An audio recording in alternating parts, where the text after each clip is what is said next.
you're usually not fighting about what was said, but rather fighting about what was felt.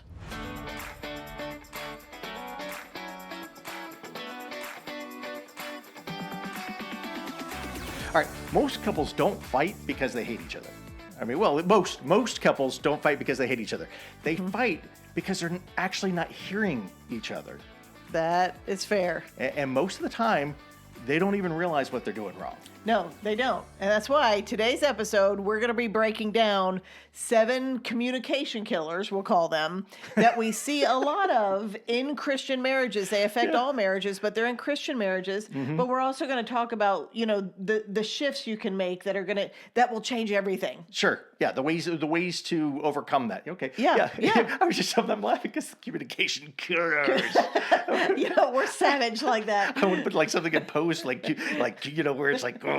Hey, we've got an enemy. Yeah. We do have an enemy.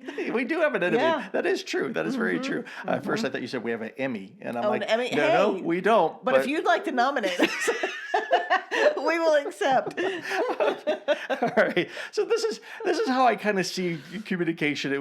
It's an analogy for communication. It's like when you're a kid and you were paired up with that one kind of the playground bully who liked to show off how hard and how fast they could like whiz that ball at you. And so you're like stuck there, and you dreaded if you were going to be paired up with them. Like if they're like separating, and you're going to be like, it's almost like playing dodgeball against the bully. I feel like we need to talk about your childhood a little bit right now. This is making me sad. Because I don't know that bully on the playground. I'm sorry. If you don't know the bully. I was not a bully. Oh. No. But it's like the one that that kid, I do know the sports kid, kid, yes. not necessarily the bully, Yeah. but the sports kid who just The show-off kid. Yeah, I could just see how hard and fast I could throw that ball. It's gonna sting your hands, try to catch it, or if you miss it, you're gonna really regret it, kind of a thing. And it's that idea because you'll dread getting paired with that person, or if you do get paired with that person, now you're already kind of like you're wincing, you're defensive, you're already prepared for the worst, or and this might ring more true to you, you get riled up and go, I'm going to give you a taste of your own medicine. You whip that at me. Well, I'm going to. Might be why I didn't have bullies. I'm just going to whip that back. But that's how communication can work. We're wanting to enter into this friendly game. It should be a friendly game. Yes. It should be fun and something that we enjoy. Not all conversations are going to be enjoyable. I get that, right? But overall, we should enjoy talking to our spouses.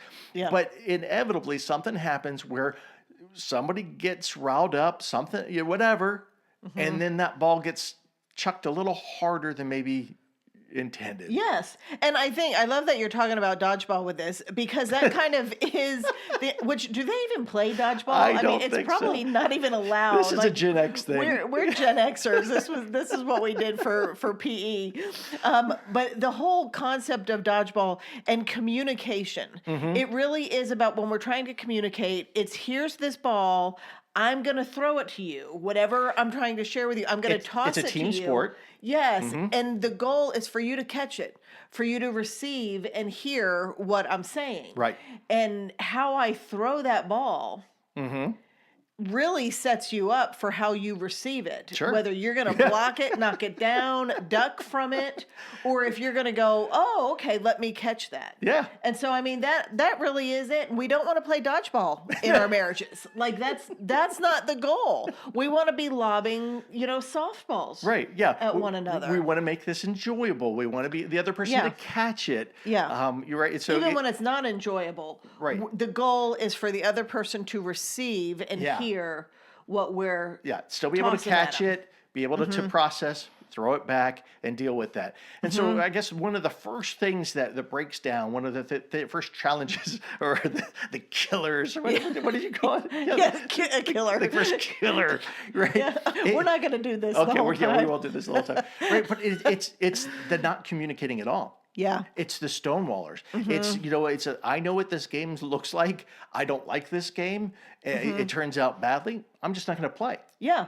And it's the people pleasers. And I think it will be fun for the people if we like share if we've been affected by these, like what we do. Because as soon as, that said, I'm like, oh, it's you. It's you. Because that people pleaser can fall into this, category as well. And this is a very common category. This is a problem we see a lot in couples that we work with. Oh, yeah. Where they're sweeping problems under the rug. And usually the couple we're working with that we see that in, it's their family history. And it's that kind of history of going, let's not deal with anything. Let's not talk about anything. Sweep it under the rug. If you're parents, what that does to the children is it teaches them zero skills about communication. Right. You've modeled nothing for them about how to handle conflict or communicating hard things. And so inevitably that will get repeated. Sure. And so now, you end up in the counseling office going, I have no idea. We don't, like you said from the beginning. My spouse doesn't share with me. Yeah, like you said from the beginning, we don't hate each other. But I don't know why we're disconnected. This is a common reason why. Because you don't want to talk about anything. You just sweep it all under the rug. Well, if we just don't talk about it, we kick the can down the road long enough, it could solve itself. It can work itself out.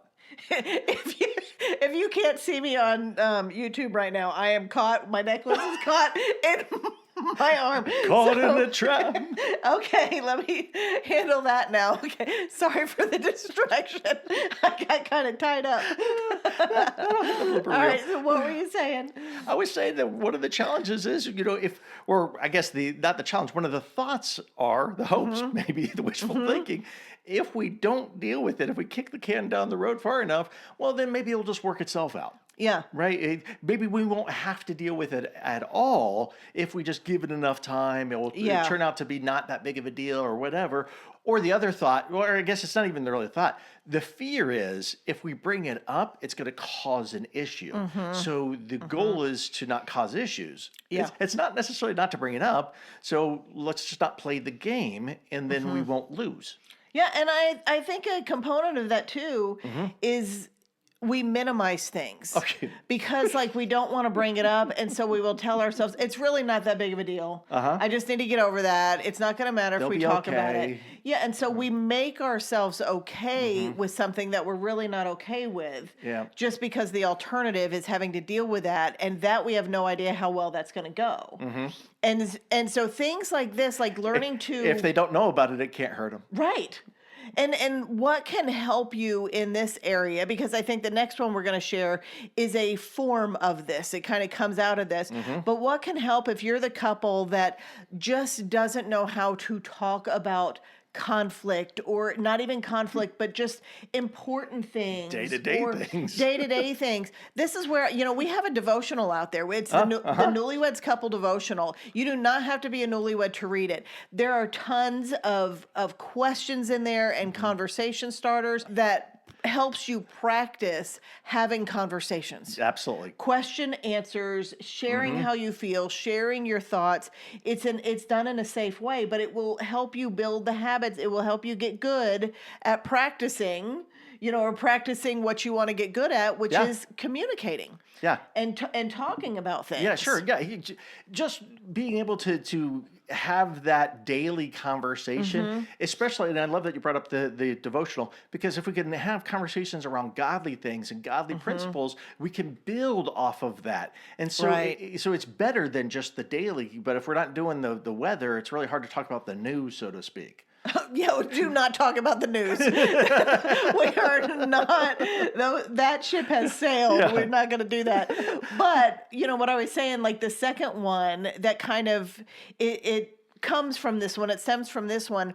It's withholding and not talking about the things until you erupt. Okay, now let's go back to people pleasers. Yes. Go ahead. Roll with this one. And look, because a lot of spouses out there will be like, they're fine. And then all of a sudden, pop. Until they're not. I had no idea that there was something going on because, well, because you're really not fine. What you're doing is you're forcing yourself to be fine. Yeah. And when you do that, you just build resentment. Sure. And you can only stuff so much resentment. in your heart and carry that around. I mean, It's the shaken soda bottle. It is. Eventually, And that lid's going to pop off. that bitterness affects other people. Sure. Yes. That is so true. That is so true. And it's hard not to. I'm just, Hebrews 12:15 talks about the root of bitterness and not allowing it. Yes, that's what I was thinking. Yeah, because it negatively affects not just you, but everybody around you. So, Proverbs 29:11 says, a fool gives full vent to his spirit, but a wise man quietly holds it back. Now, what we're saying is to not let the resentment build up, to not let what's going on build up. So Don't let your anger cause you to vent. Right. Check in sooner. Give voice sooner. If it's something that's you're going to get over with in 20 minutes, then maybe you don't need to give it a voice. Right. But if it's going to be bugging you for the next day, then you want to give that a voice, and you don't want it to build up and then at the end of the week be yelling and arguing about it. It's just not helpful. Yeah, and if you're someone where this is hard for you, or it's new for you, or you are, a healing people pleaser, it's okay to start off these conversations with a statement like this. This is hard for me to say. Sure. Yeah. I'm worried that I'm not going to say this right. I don't want to start an argument. Yes, I'm not. I'm practicing. I'm trying to share this. I want to share this with you, but I am concerned about it. Set the tone for the discussion and let your spouse know, I'm being brave in this moment and I'm being vulnerable in this moment to share something with you. Yeah. And practice on those little irritations earlier. So the little things that you want to say that, like, I like this better, or can you please not, do that? We did that the other day, taking a shower, our little soap container thing that we have. And you will put... Let's qualify it. We weren't both taking a shower together. We weren't. But if we were, we're married. We can. That's right. But we weren't. No, but it was a small irritation because you would always put the soap back, and you'd put it back messy. Put it back would soapy. be messy. And so I'm Sudsy, like, babe, I'm not trying to be critical here, but can you please rinse this off, the shampoo bar off, whatever, before you put it back.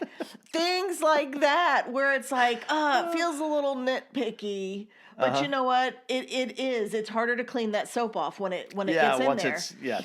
And so it's like I'm not trying to nag. I'm not trying to be nitpicky. But I'm going to go ahead and say this thing. Yeah, just bring it up. Yeah, and even then qualify. This is my goal. This is where we're going. This is my hope for this conversation. Yes. Then everybody can get on board and move in that same direction. Love and because that was what I said. I mean, to you, it's like, I'm not trying to be naggy about you're not criticizing what I'm doing. Yes, I'm not being critical, but this would be helpful if you did that. And you were like, oh, totally, fine. I was like, hey, let me catch the ball. That was nicely tossed to me. Yes, thank you. Yes. That was good. That was good. I see that one coming. Yeah. It didn't just smash me upside the head. And you weren't dancing around on your side going, ow, ow. Okay. All right, so let's talk about the third one. Oh, man. Third one is asking backwards. I did this all the time. And so here's what we mean by asking backwards. We're starting off with complaints rather than requests. And it's almost like dropping hints. So it's instead of saying, hey, can you put your phone down and talk with me? I'd like to spend time with you. Yeah. Instead of a nice softball, it's you're always on the phone. Yeah, you're always on your phone. Your phone's more important than anybody else in the family. and hey, can you give me some help over here? You never help. You always leave me to do this by myself. And so there's a lot of reasons behind this, guys. We're not trying to villainize anyone who does that. Just understand when you're doing that, your spouse isn't part of that other part of the conversation where they don't understand you're really asking for something that you want. Right. They're hearing, they're hearing the ball complaints. whizzing right at them. Yeah. And they're hearing the complaints. They're hearing that they're doing something wrong. Instead of that you want them to do something else. And most people in response to that will be defensive. You're setting your spouse up to be defensive, to block that ball that's being tossed their way. Because that's a stronger throw. And it's also, they're not going to pick up what you're putting down. Not usually. They're going to have a visceral response to you walking around the house complaining, or for you telling them, that you work all the time, you're always on your phone. How bad they are. Yes, you never do this. And so instead of that, it is, instead of, you're always on your phone, it's, babe, can we put our phones down tonight because I miss you? Yeah. Can we just talk? I'd like to talk to you. Can we do this without the phone? Yeah, I would love if you'd come sit next to me. Yes. I'd love for us to spend more time together. I'd love for us to do this together. Hey, could you give me some help here? Yeah. And it does tie in a little to that not holding things back until you burst out in resentment. Yeah, well, even that conversation about you're always on your phone. Here's how that goes. You're always on your phone. Is all you do is scroll on your phone. Well, you scroll on your phone all the time, which is probably true. Deflect. Yes, yes. And so instead, it's ask for what you really want, and that's for your spouse's undivided attention. Yeah. Can you put your phone down while I tell you this? This is important. Let's go back to my analogy. You threw the ball at me. I'm holding a ball. I get to take my ball, and I get to knock your ball away. Yeah. And without getting out. Yes. Because every time complaints turn into blame. That's how a complaint is read. It's read as a blame. And we're going to be defensive to that. Yeah. We all are. We're all human. Yeah. So where complaints blame, request reveal your heart. So ask for what you want. It's hard. It's not the easiest thing to do on either side. And if this is something that's real big in your marriage, we're going to drop an episode in our show notes or down below of a video, or you can watch it on YouTube or a podcast to listen to, of vacillators in marriage. Oh, okay, yeah. And where you have that roller coaster ride, going on in your marriage. That episode talks about this in further detail and more around this. So if this is a common problem, we want you to take it a level deeper on another episode too. Yeah, certainly. Absolutely. Great call. Okay, number 4. I keep wanting to do the cycle. No. All right, so number 4. Yeah, I'll settle down before we get to 7. I don't know if you will, babe. You are hyped today. No guarantees. No. No guarantees. Okay, number 4. Expecting that there's such a thing as common sense. This is a hard one. I know. This is a hard one. I mean, just the husband and wife differences. It is a hard one. And then when you have, like, those of you in your first few years of marriage, maybe you have a new baby now. I think when you have a child, that's when this really gets highlighted. Oh. Like, how can you not, know not to do that, And it's like, of course, like the baby pacifier doesn't go on the counter where you just cut chicken, and things like that, where it's like, we're very different. And that like really highlights that. Yeah. No, and look, I'm laughing with what you're saying. I'm also laughing because there's people out there who are probably upset right now. There is common sense. Just people don't have it. Because there's no such thing. There's common sense in the fact that there's common experience sense. Yes. But there's not common sense that everybody knows the same thing and everybody sees that. Actually, wow, we can just keep dropping episode after episode. We have the one about the common error, right? So that people think and see and what's on their radar is on your radar and all that. They see the same as you do. Yeah, because our common sense, it comes through a filter of our life experience. Exactly. It's what's been common to us. We morph that into thinking that it's common sense. Yeah, everybody knows that. Yeah, I love using this example. So if you are from Idaho and you're a farmer in Idaho, and you're a farmer, so you know how to farm, and they bring you to Hawaii. And they take you into a pineapple field, and they go, okay, well, here, go find the pineapples that are ripe and ready, and go ahead and cut them and farm the pineapples. Well, I don't know which ones are the best or the ripest or the readiest ones. What do you mean? You're a farmer. Yeah. What's wrong with you? And the same if you take, a pineapple farmer and you take them up to Idaho and go, okay, go find the potatoes that are ready. Go find the potatoes are ready and go ahead and farm those. So what's common sense in Idaho is different than what's common sense in Hawaii. In Hawaii, absolutely. Yeah. And that's how common sense works. And we don't know. because we've been exposed to that. So it feels very common to us because we don't know another way. Yeah. And so we think this is the way. This is the way you fold towels. This is the way you load the dishwasher. You make sure the forks go down, not up. That's going to get us some emails. Yes, yeah. But he's got big opinions on a dishwasher. I do have big opinions on a dishwasher. He does. He does. I'm trying not to impale anybody here. But Rachel, there's no book of common sense. So what we need is we need grace. We need common grace. Yeah. And we need to offer that instead, and just kind of accept that that we're all trying our best. We're all learning here. And if we haven't had that experience, well, here's an opportunity for you to have that experience together. Yeah, and I do think this is like one of the gifts that we fail to unwrap as couples in marriage. And it's the fact that because you are married, you have the gift of another perspective from your spouse. Nice, baby. Yes. And it's like that truly is a gift to be able to, it's like my spouse lets me open my eyes a little wider. Yeah. They give me another set of glasses to put on to see things differently. Nice. Yeah. That's beneficial. We need that. And instead, just assuming like our way is the only way, that's just, it's kind of selfish and it's prideful. And so the gift we need to be unwrapping is the fact that, you know what, our spouse does do it differently. Yeah. And there could be some advantage to that. Yeah, because you can, if you are putting the pacifier on the chicken cut counter, you know what? If you're open to that gift, you can learn from me. You can learn from the one who's going, hey, this actually is the safer way, the better way, the quicker way, the easier, whatever it is. And if you're open to that, going, oh, that was common for me. I never saw that. But now you've shown me that there is another way. Yeah. We learn through that. That is. And it broadens our perspective. It broadens our information. Love that. That was great. That was great. Thanks, honey. You're welcome. All right.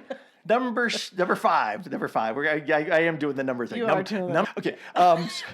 So it's assuming that your spouse knows what you mean. A lot of assumptions, a lot of expectations that you know what I mean. Here, we've been married a long time. Sure. So tell me, and see, this is what you should not be doing, but because you know me, tell me what it means if I say the trash can is full. Well, because I know you say that, well, actually you won't even say it's full. You'll tell me that it needs to be taken out. You'll ask, can you take the trash can out? Can you take the trash out? Okay, knowing you is it's full and it's probably overflowing and you need to put more trash away. And it's not that you are making me aware. You need the opportunity to throw something away now when you can't. Is that... You think that's what I'm saying when I tell you that the trash cans? We're making a great case for this right now because no, if I say the trash can is full, what I mean. And this is why we need to clarify. What I mean is get up and take the trash out right now. Oh, that's what I was saying. You were saying add more trash to it. No. I said because you usually need to add more trash to it. Oh, no. You see, okay. All right. Yeah. You see, okay, live example. This is where it goes. Live okay. example. Because see, all right. So for me, the trash is full. For me, I could add more trash to it. So you're thinking what I'm thinking. My thing is you probably didn't push it down enough. No. Give me that trash and I can shove it down. I can compact that. You're right. What I was suggesting is you when you say, hey, the trash is full or you need to take the trash out, you're saying I have more trash and it won't fit. Yes. And so this needs to be rectified right away. Yes, that is what I'm saying, which to me, it doesn't mean come in there and do your... Compact the trash.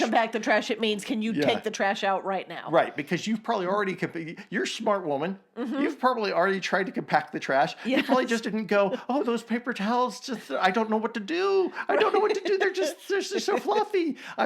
Right? So you need it to be attended to now. Yes, but the whole point is it's very easy for me to assume that if I say the trash is full... It's easy for me to assume he knows what that means. He knows that means I need to take it out right now. Yeah. Or even because we've been married for 31 years. Yes, but you can already see how that can go awry. Yeah. And so what needs to happen is instead of assuming he's going to know, because this kind of ties in with the common sense part, I need to say, babe, can you take the trash out right now? Yeah. It's overflowing. It needs to be addressed now. Because a lot of men will think, oh, you're giving me a task. I'll tend to it on my list. Yes. Not that there's immediacy to it. So if you don't give me the timeline or the immediacy. If you need that. Yeah. If you need it. Else then you're just informing me. Well, and that's the thing, because statements they're not requests. Oh, statements yes. are information. Yes. If I'm just saying, hey, the trash is full, it's like, oh, okay, thanks for letting me know that. Yeah. And in your mind, it might be, well, I'll get to that later, making a mental note. Yeah. As soon as I'm done, with this, what I'm doing now, whatever. Yes. Or it's like the kids need a bath. Well, I'm assuming you're going to now offer and step up and do that. And this kind of ties back into the asking backwards. Immediately I was thinking, I bet they do. They're dirty little rugrats. Dirty little children. Yes, and so we need to clarify. And if you're walking into something saying the trash is full, and then your husband does not pick up those cues and do that and empty the trash right away, you get mad. You get mad and you feel unheard, but that's also not fair. And then you start saying things like, you never take out the trash. Exactly. I always have to do this. And so all of these, and you'll see, there's almost like a common thread in here, for clear communication, because all these different ways. And, we joke about the trash, but there are some knockdown, drag out kind of fights happening over trash cans. It's not about the thing. Yeah, it's never about the thing. It's not about that. It's about, I need you and you're not helping me. Yeah, absolutely. Because this falls into the next one. Because we have different communication styles, we come at things differently. Sometimes we have more of what's referred to as a concrete, and we have more of an abstract. So the concrete, you just say what you mean what you say. They're very literal. Or can be very literal, where the abstract aren't as liberal or literal. Everything's a generalization. Yeah, so it's a range, and so you could be different places. But it's, for example, I think my best story, is a story we heard where the husband came home from work and he asked the wife, "Do you want to go out to eat?" And she said no. And so he went into the bedroom, started getting undressed and getting changed, to stay home. She's like, "What are you doing? I thought we were going out to eat." And he says, "Well, I asked you, you said no." And she's like, "That's not what I meant." And he's like, "Well, what did you mean?" And she said, I meant I didn't know where I wanted to go. Yeah. And it seems like that seems extreme, but look, not everybody is good at saying what they mean and meaning what they say. Not everything that's in their head is coming out that way. And so if we can respect and have grace for each other and how they're made and wired, then we can start to help each other with that throwing and catching the ball and not just dropping it and walking away. Yeah, and the other side of that is personalities that are contemplative and non-contemplative. I am very quick on my feet. I don't require, I do not require straight from the hip. A lot of time. Like decision making, yes, I want to toss all that around and stuff. You're not. No. And let me chew on it a little. Yes. And so sometimes it's like, I can't even respond to the questions. And what would happen with us is I'm asking you questions about things and you're not having an answer. You're not knowing how you feel about it. You're not really understanding. And what I would do is I would get frustrated. And so clearly he doesn't understand the question. So let me ask it 5 more times, louder, in a different way. And all of a sudden I'm peppering you. And you're already, the one question had me thrown and I needed a pause for it. Yeah. And now I'm going, why don't you have an answer? Just answer the question. Just answer the question. Yeah. Which one? Yes. Which question? You asked me 5. Right. No. That's right. And so, just having that conversation with your spouse, hey, do you think you're more contemplative or non-contemplative? Well, you might even be able to see it. You might even be able to know that, hey, they just need a little more time whenever they're asked a question. They just like that to deer chew in the on headlights. That. Yeah, the deer in the headlights might be. And one way around that, besides talking about it and going, hey, I found out that there's such a thing. Because even there was one person who, why does all the stories revolve around food? But one person, they'd wait after church, would be like, hey, where do you want to go to lunch? And then it was almost like a panic. They were just like, I don't know. And it would cause an argument versus going, hey, it's your turn to think to decide where you want to go to lunch today after church. So why don't you start thinking about it Yes, before it's we go. preparing your spouse if they are, if they do require more time and contemplation in advance. Give them time for that. Here's my favorite. Okay, and then wives, I'm not trying to bag. But this is a common wife thing. You'll be sitting thinking about questions throughout the bulk of the day that you want to ask your husband. And then you get to your husband, and so you've already thought these questions. You've thought of your responses, how you'd answer it, and so now you got he should answer it. Yeah, probably how he should answer it. And so now you're asking him these questions, and he's like, and then you get frustrated, and it becomes not a fun game of toss. Yeah. Instead, you can text and go, "Hey, I was thinking of these things that I want to talk to you about later on. Why don't you have some time to think about them too?" Yeah. And so that's a little like, and even then, in the moment, if you catch somebody, do you need some time to think? Yes. Are you thinking about it? And if you're the contemplative one, maybe, come up with some sort of signal going, "Hey, yeah, I'm thinking about that." Or even say, let me chew on that. Let me chew on that. Let me think about that. Don't just put your finger up. When your spouse asks you a question, don't just stick a finger up in the air like they're a child. That's going to be a bad game of toss. And also, if your spouse needs time to think about something, do not read that as them not caring. Because it feels like, well, you should know how you feel about this. If this was important to you, if you cared, you'd have this answer. No. Yeah. So do not read that into it because that is irrelevant. Okay, here's a fun thing.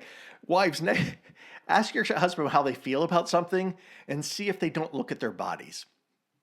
Because you just when you said they should know how they feel. No, we're not usually good at that. Now, I'm not saying all husbands, but especially pleasers, avoiders, types. If you ask them how they feel, it's kind of funny is they'll look at their bodies. How do I feel about that? And then they'll look down. I guess I feel good. I guess I feel fine. Which neither of those are really emotions, but still, it's interesting because it goes back to the expectations or we're not wired the same, so we're not usually as good at having the language. Right. Oh, that is good. That is good. So the last one, the last killer. This is kind of like the hidden 93%.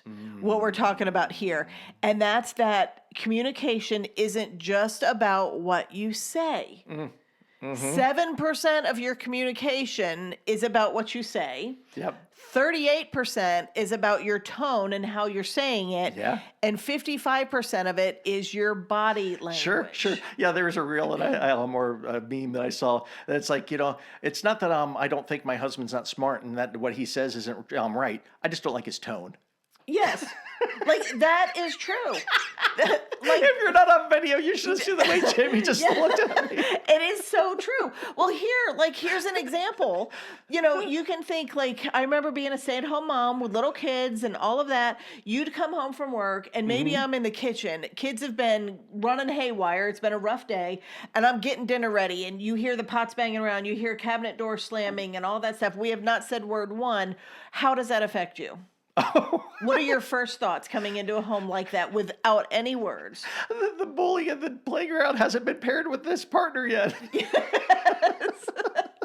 Yes. Yeah, and I'm going, okay, let's sweep whatever under the rug. Let's keep to the perimeter. Yes, because you come in with no communication, but you pick up the slamming of the cabinets, the banging around. You feel probably the tension in the air by my body language, how I'm rushing back and forth in the kitchen. That is going to affect you. You are now not set up to catch a ball wisely for me. Instead, you're set up to look for balls coming from behind. Yeah. And so you've already known, it's already without any words, it's been communicated to you that I'm not okay. Yeah. That something is going on. Well, even then, and I guess a little in the same way too, is if I were to come home from work and I'm all tense and I'm quiet and stoic and all just kind of, just dropping my stuff around and thing, you're going to absorb that, as my spouse is going to pick that up. That's something, I've adjusted the temperature in the room. Yeah. My body's going to get an oh no feeling. Dad's in a bad mood. Something bad has happened. And great. Now tonight is going to be horrible because he came home grumpy. Yeah. And again, no words, were even said. Yeah. I mean, it goes back to communication is not about what's said, it's about what's heard. So it's not just, it's the words that are said, it's the tone, but we will develop our stories by what we're picking up. In going back to like even just the idea of like, you're always on your phone and all that. Well, why does that bother us? It's because the body language is usually shut away. It's turned away. You're not connecting. And so there's a lot of other signals and there's volumes being communicated without actually any words being said. Right. And even mirror neurons. Talk about that for a second and how that works in communication. Yeah, it's the emotions of other people and how they'll affect us. And so we will respond and feel kind of the emotions of other people are experiencing, especially the ones we're close to. So if you're, this is why people will throw out platitudes and say things like, like if you're hurt yourself and they'll come up and they'll go, oh, well, I'm sure you'll be better soon. Why? Because your pain's making them think about pain and they don't like pain. And so we're just not going to deal with your pain. Yeah. I'm going to dismiss your pain so that way I don't have to experience it. And so it's a similar idea. You're freaking out. It's going to freak me out. And so I don't want to have to deal with that. So I'll minimize you. I'll avoid you because I don't know how to process my own emotions or I don't want to have to process I have to start controlling you now. Because when we do talk, we are mirroring off one another. We are picking that up. And that's through our body language, our tone, and then our words. And so we need to know, you know what? My spouse's body language is off. You've come home like that. And instead of going, oh, he's in a bad mood, we need to have awareness to go, okay, let's put some words to this. Yeah. And let me go, babe, are you okay? Right. Let's reach across verbally or even physically, reach across the divide and change it up. As much as the upset spouse will affect you negatively, we'll turn that around. Okay, here's a little test, a little experiment. Next time you're just sitting with your spouse, it's kind of a neutral moment, smile at them. And see if they don't smile back, right? And especially if you smile and you lift your eyebrows up and, enough to wrinkle your forehead, they'll do that as well. And then that releases endorphins and stuff like that. So that's kind of cool too. But it's just something like that. So as much as we can negatively affect each other, we can also positively affect each other in that way. And we should be trying to positively affect each other. Yeah. No, it's so true. And I remember when we had our brick and mortar counseling practice, I would sit in sessions with clients and inevitably, and these would be individual clients, I would notice that every time I switch positions or whatever I'm doing with my hands, crossing my legs, they would always follow me.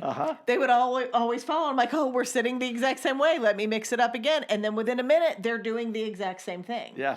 And they're marrying, and there are times where they're completely stressed, and I know I'm in a position they need to borrow my calm. And so I don't match their angst. I start bringing calm to the table because my body language and my tone are communicating. Yeah. And so we need to have awareness that we will react to each other's emotional state. And you have to have awareness that when you come home in that foul mood or when you're, ranting around the kitchen, even if you're not talking to your spouse, that affects your spouse. Yeah. And if you're True. a parent, it Very affects your children. Yeah. And if you're the couple, if we take this back to the beginning where there's tension going on and we're sweeping it under the rug, that affects your children. Sure it does. That affects your children because they are picking up on the tone. They hear everything that's not being said. And so your words are such a small component of your communication. And that is very important, for us to remember because, I think we could just wrap it up with this is you're usually not fighting about what was said, but rather fighting about what was felt. Ooh. And we need to have awareness of that. And so, I just want you to keep all these things in mind. Right. Yeah, absolutely. Absolutely. So, I guess just some, let's pray and then we'll recap what you could do about this. Yeah. All right. Heavenly Father, we just are so grateful that you are a God who wants us to have the calm and have your peace and to have relationship with you and with each other. And so we just pray for this marriage. We pray for this couple to be able to reach across any distance that's been created, that they're able to offer up grace to one another and understanding, and be able to try to engage each other in a softer way, that both are able to stay engaged and be able to grow closer to each other. And we want to glorify you in the things that we say and do. And it's in Jesus' name we pray. Amen. Amen. So, as you take this into your week, we're going to flip all this around and give you some reminders of what to do. And that's 1, communicate often and early. Yep. Talk about the things. Don't withhold. If something is bothering you, if something is heavy for you, don't withhold that. Share it. Sure. Yep. Ask for what you want, what you need, what you're thinking, whatever, clearly. Yeah. Don't complain. Ask clearly. Stop assuming. Your spouse is not you. Respect your differences. Not going to happen. Yep. That's right. Respect, and I'm going to even add to that, respect and appreciate your differences. Like it. Slow down your reactions and choose grace. Amen. And so when you do that, you're not just avoiding potential fights, you're creating safety. And that is foundational in your marriage. And so apply this stuff. That's why we share all of this. And so we do hope this helps you. And in fact, I want to share with you, we're so grateful. We have a review from Jenny. She says, this was on one of her episodes. She said, you guys, this is so good. I love how you take a deep dive with the book of James as you talk about the war in our marriages. It's honest, convicting, encouraging, challenging, and funny. I'm nodding along with what you say and laughing at you and myself. It's so helpful when you talk through scenarios, give examples of responses, bring it back to our responsibility, which we appreciate that you appreciate that, and then thread it all together through the scriptures in James. Thank you for your wisdom, your heart, and keep doing what you're doing. That is encouraging. Jenny, thank you so much for leaving us that review. Thank you, Jenny. If you want to leave us a review, we would absolutely love that and appreciate it. And it truly helps us get this podcast out to more people all over the world, all for the glory of Jesus. Amen to that. So, hope you take this episode. Hope you use it. Hope you appreciate it. And we hope it makes you bring Jesus right into the center of your marriages. Have a great week, and we'll talk to you later.